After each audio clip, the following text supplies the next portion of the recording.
Most people knew about NSA phone surveillance after 9/11, but a USA Today investigation has revealed more about secret data collection that went back a lot further.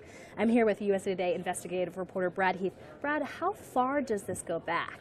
What we found is that the Justice Department and the Drug Enforcement Administration started gathering records of Americans' international telephone calls in bulk beginning in 1992.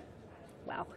Tell us about the data collection. How big was it? So what the government was doing was they were asking telephone companies for basically every record of calls from the United States to designated foreign countries, and at its peak, that included calls to 116 countries. 116, that's a pretty big number. That includes Mexico, Canada, most of South and Central America, the Caribbean, parts of Asia.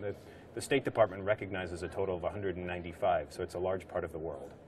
So Brad, what were they looking for? What the DEA was trying to do was basically get into the communications networks that drug cartels were using, starting with the Colombians but moving into the Mexicans and the shipment routes that were bringing drugs to the U.S. So all those countries were places that the Justice Department determined had some link to drug trafficking. So did they get anybody? A lot of former DEA and Justice Department officials say that yes, this was integral to a lot of cases, but they haven't been able to point us to specific examples. So the program shuts down in 2013. Why did that happen? One of the main things that was going on when they shut it down was the Edward Snowden leaks. And the Justice Department was going into court and saying, in part, what we're doing in this intelligence surveillance program is okay because it serves national security interests and it's not done for routine law enforcement. And then they sort of had the problem of, well, we're doing something like this for routine law enforcement.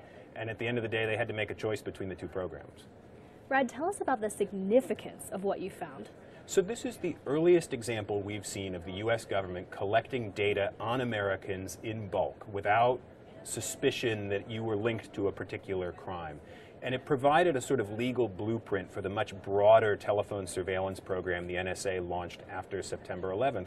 And that obviously has caused a lot of concerns about whether the government has intruded too deeply into people's personal privacy in the name of national security and law enforcement.